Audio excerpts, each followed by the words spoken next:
কাজটা পুরোটাই আমার কাছে আমি বলবো এটা একটা এক্সপেরিয়েন্স। আমি এক্সপেরিয়েন্সটাকে থাকে না আমার আর্টিস্ট শিল্পী জীবনকে বা আমার শিল্পী সত্তাকে আরো যদি আমি থাকে না আরো নারিশ করতে চাই বা আরো সুন্দর করতে চাই তাহলে এক্সপেরিয়েন্সটা আমার কাজে লাগবে। আর প্রবলেম একটা হয়ে গেছে যে এই যে এক ধরনের মানে প্রসেসের ভিতর দিয়ে আমাদের যেতে হয়েছে ওই ক্যারেক্টার হতে গিয়ে, তো ওই যে চরিত্রের ভিতরে থাকার এক ধরনের এক্সপেরিয়েন্স অনেকদিন পরে আর কি এক্সপেরিয়েন্স করেছি যে আমি ছাড়া আমি অন্য কেউ আর কি। সো এই এক্সপেরিয়েন্সটা আমার অনেক ভালো লেগেছে।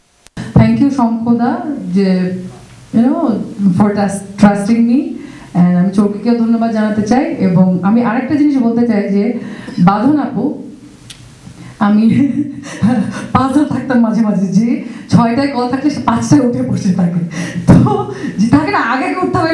বাঁধন আপু সিনিয়র মানুষ, আমার আগে যদি উঠে যায় তাহলে দেখতে খারাপ লাগে, বেয়াদবি হয়। তো পাজল হয়ে যেতাম যে বাঁধন আপু উঠছে, ঘুম থেকে উঠে আগে প্রশ্ন করতাম যে বাঁধন আপুকে উঠে গেছে, হ্যাঁ উঠে গেছে, দেখা যাচ্ছে সে রেডি, তখন তাড়াতাড়ি করে রেডি হওয়ার একটা প্রেশার থাকতো আর কি।